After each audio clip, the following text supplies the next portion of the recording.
All right, welcome guys to World Geography. So basically this is your third assignment. The first assignment we basically did was worksheets, and we did those without a PowerPoint presentation. Last week was a PowerPoint presentation, and basically you had to fill in a worksheet about that PowerPoint presentation, and it was on Mexico-American independence, Texas independence. We're kind of going to go over that a little bit again. You say, well, world geography, why are we going over history? Well, for several things. World geography is far beyond maps. Oops, sorry. Technical difficulties. All right. So world geography obviously is more than just maps, and we've talked about in the past about that. Now, the things that we've got to understand is that when Texas independence hit and when Mexico took over from Spain, you had different things that impact geography. You had migration, you had social changes as far as social norms, you had cultural changes, languages, land changes. So there was a lot of different things that affected people from a world geography standpoint. And so we want to continue to look through that stuff and kind of figure out. So right now you should have 2 assignments turned in by today for your grades. Then you have this one, which will be due on the 30th, which will be won't be the 30th, it'll be like the 9th. And that will be your final grade for this 6-week period. Okay, so this week's 6-week period, this will be final grade. So you need to get your grades in. Now after that, all your grades will be just from the stuff that's online or from the worksheets that you pick up here. So you need to make sure you're being diligent on getting these grades in. So I will continue to put out videos. Hopefully the way I'm doing them will continue to improve. We're all learning this as we go. But I wanted just to make sure that if you have any questions, remember, text me, email me. But there's a lot of you doing real well, but there's some of you I'm missing some stuff on some grades, stuff of that nature. So please get involved. There's so much opportunity. You have so much time in your hands now with this situation that's brewing. So you should be able to use some of that time to do your work. Hopefully read, but learn a little bit about yourself, do some different things, but make sure that you are watching these videos and getting the work completed in a timely manner, if you would. So real quick, because we were right before the spring break, we were doing a daily tracker of the coronavirus. So I kind of wanted to give you an update on where we are if you weren't aware. So this might be a little bit hard to see, but we'll go from here. So the day before we went to spring break, there were 96,000 cases in the entire world. 3 weeks later, we are at 960,000 cases. We got 49,000 deaths. The USA is leading everyone in amount of cases that have been tested positive, which 215,000 people. 5,000 people have died. In Texas, we have 4,000 cases and 60 people have died. So you still need to be very diligent about your hygiene, about your social distancing, and basically this is going to continue to get worse before it gets better, but it will get better. This week, I think we are at, yesterday and the day before, we're about 20,000 cases a day that are being people being tested positive. Now, it could be that the United States is doing so, it seems to be so much more people with the disease, with the virus than other countries, because we're actually administering more tests or we're keeping better records. So we could have some other countries out there that might not show up as much as virus cases, but actually they do exist. So it might not just be, we might just be very diligent on the way we're reporting. Hopefully that's the case, but we need to continue all the distancing, the social distancing, and we need to make sure we'll continue to try to be clean. But be safe. I hope you and your families are safe out there. Hope to see you guys soon. But either way, we're going to continue to move on, and you'll be, once again, the generation known for the coronavirus. And it won't be the last virus that obviously that we see, but it is, we will be learning a lot of different things from this. So how the world will change in the future, and it will change after this happens. So we're going to go over the West Texas Revolution.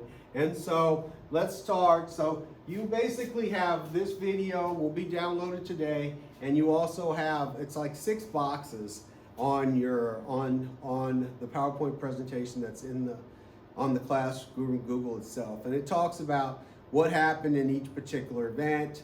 You write in what happened during that event, that like the causes of what happened in that box.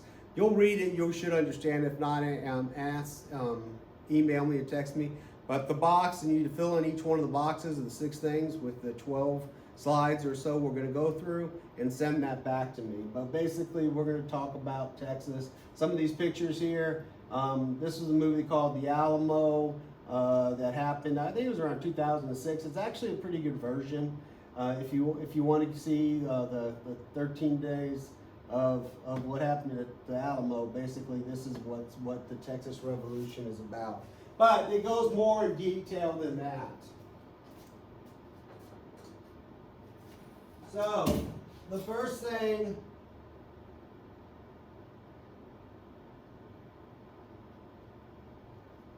is like, here it is. You can actually watch a trailer to the Alamo, and it gives you a YouTube thing on here. But as you can see, this is Texas.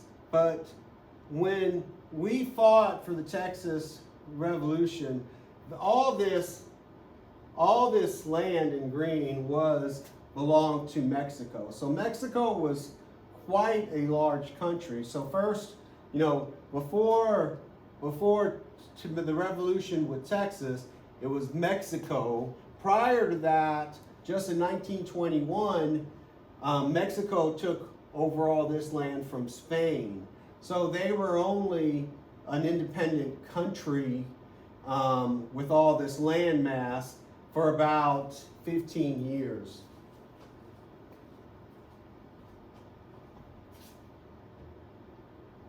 This is the box I'm talking about. This is where you would demonstrate the understanding of the events that led up to the Texas Revolution. You fill out each box and then make sure you send that back to me. So, event 1, because each one there's 6 events. So event 1 is in 1810, Father Miguel Hidalgo rallied 80,000 poor native in a revolt against the Spanish authorities. This marked the beginning of the Mexican Revolution against Spain. Father Miguel died, but after 11 years, Mexico gained independence. So their war lasted for approximately 10 years. And the thing to keep in mind, some of this was spurred by French independence or the American Revolution. And so Mexico was getting caught up in that type of fever. They didn't want to be a colony ruled by another country. And so they did what they were trying to do, what we did as a country in the United States, and break away from Britain. They wanted to break away from Spain. And they had several things that was going on that kind of gave them the ability to do this as well, because during this time period, the Spanish in Europe, or Spain in Europe, was having issues with France. So they kind of couldn't divert all their energy into this revolution that they had, because they were having problems with Napoleon, who was trying to take over some of Spain. Since Mexico gained independence from Spain in 1821, the region of Texas was part of the Mexican territory. Mexico provided land for anyone who would settle areas of Texas. this invitation brought many Americans to the region. So they got all this land, but they don't have it settled. And the one thing that they want to protect their territory. One of the things they want to protect the territory was from Native Americans, and so they would give land away, like they would have a person who would get colonies of people together. It wasn't like it's like when we gave Homestead Act land to people, like you gave acres from the United States for people to go west. These were more or less colonies of people. They were putting a colony into Mexico and inhabiting that area to protect it and to obviously to civilize it. But a lot of it too was protected from the Native Americans. So Stephen F. Austin was one of the individuals who was able to get groups of people together and bring them over here to work the land and to start towns and help colonize.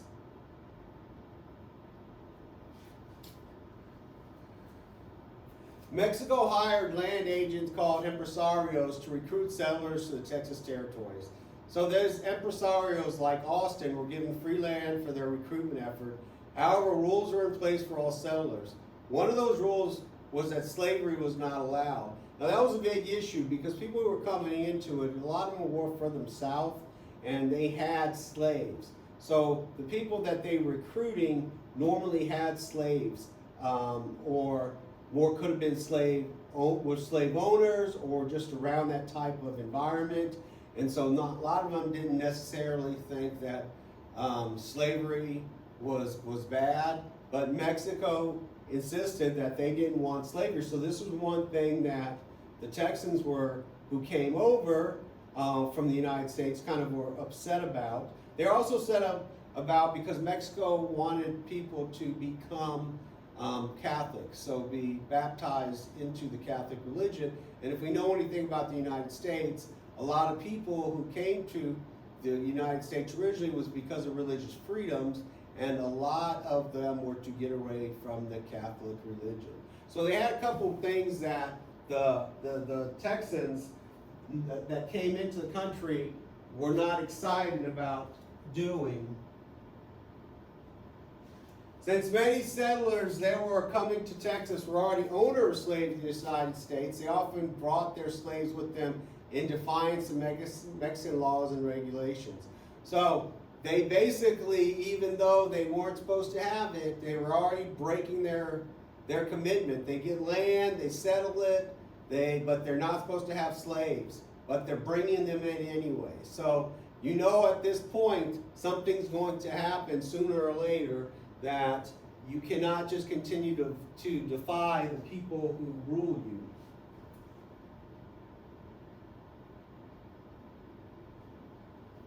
Stephen F. Austin was one of these impresarios that brought slave-owning settlers. Squatters were also settling on the land without permission. So a squatter is someone who maybe wasn't part of these contracts or these settlers coming over, and they just crossed the line, found any plot of land that they liked, and just sat there and took it over, therefore squatting.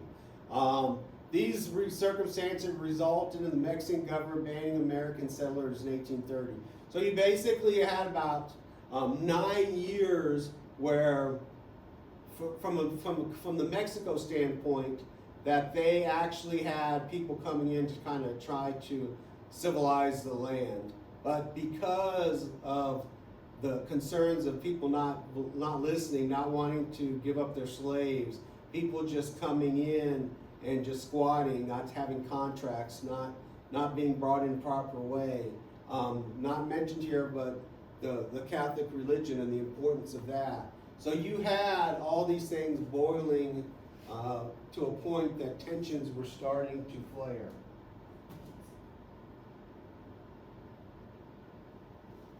Americans were living in Texas were numerous, and after the Mexican ban on future settlement, they declared independence from Mexico and wrote a constitution modeled after the U.S. Constitution for the newly declared Republic of Texas. So basically, at a certain point, when Mexican banned future people coming in, when they basically closing their borders. The Texans decided, the Americans now living in Texas decided that they were going to declare independence. And they wrote their own constitution. Now, just because you declare for independence and you write the Constitution doesn't mean that Mexico is just going to let you get away with it, or any country that you do this to. But Mexico, of course, is going to fight back, and usually, obviously, that's going to be violent and not necessarily diplomatic. Fighting began in 1836 after Texas declared independence. One major battle happened at the Alamo near San Antonio, Texas. It was a Catholic mission turned into a fort. The Texans defended the Alamo, but were overrun after days of fighting. So there was a couple of battles. It wasn't a whole bunch of battles. There was more skirmishes, but they had like the Battle of Alamo, which was one of the big battles. And obviously they had the battle where the Americans who came to Texas defeated Santa Anna and got the independence for Texas, for the Texas Revolution. But a lot of these weren't big battles. The Alamo actually was one of the bigger ones, but that lasted for almost 2 weeks.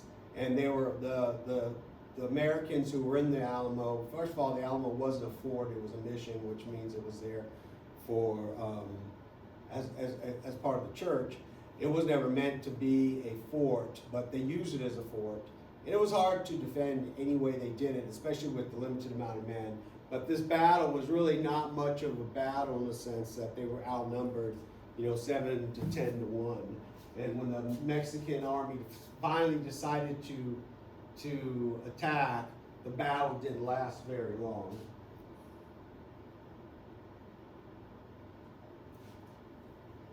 Fighting also took place at the Battle of Goliad. Again, Mexican forces were victorious at both the Alamo and Goliad. Mexico executed all the surrendering survivors. Now, Goliad was a little bit different. Goliad was told, the people that were in Goliad, the Americans, were told to leave there by Sam Houston. And they weren't ever supposed to be there. They knew the Mexican forces were coming. They weren't really supposed to be there. In most situations, like in this situation, Goliad basically surrendered. There wasn't really a battle like the Alamo or anything like that. But there was a strict order from Santa Anna that no survivors, no one was given a pass, no one was going to be taken as prisoners. Everyone was executed. And so basically the same thing with the Alamo and the same thing with Goliad. Basically Mexico made sure that anyone who was taking arms up against Mexico or being defiant were being put to death. And so between Alamo and Goliad, you're looking probably around 600 men that were killed in this defiant stance against Mexico.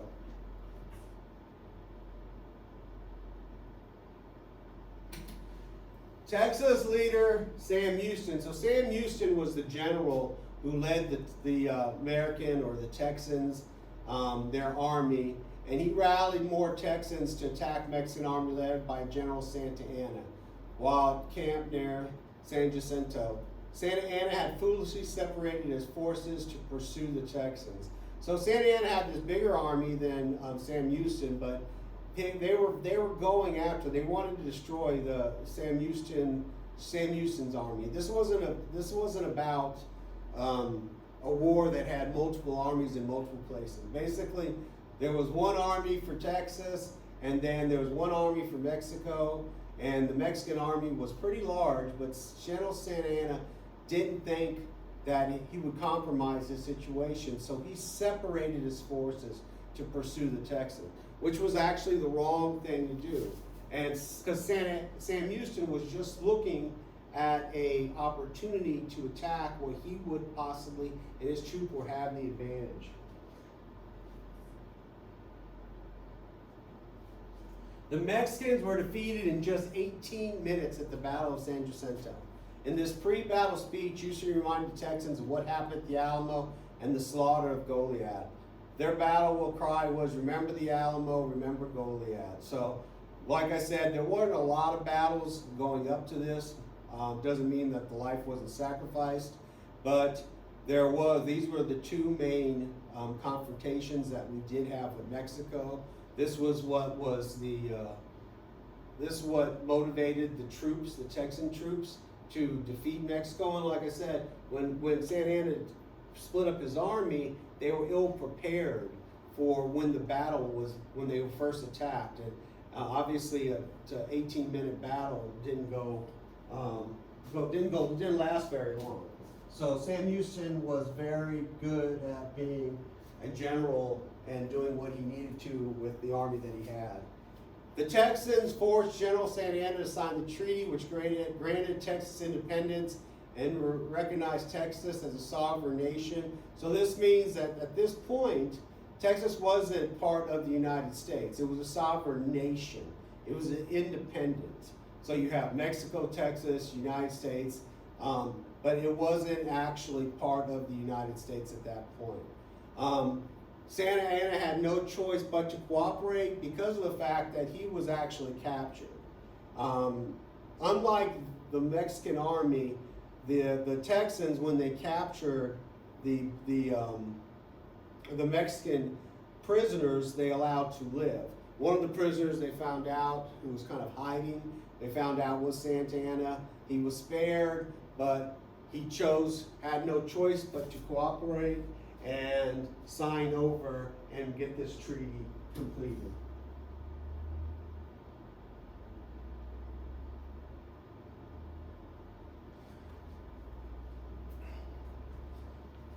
So this kind of leads up to the 1836 time frame.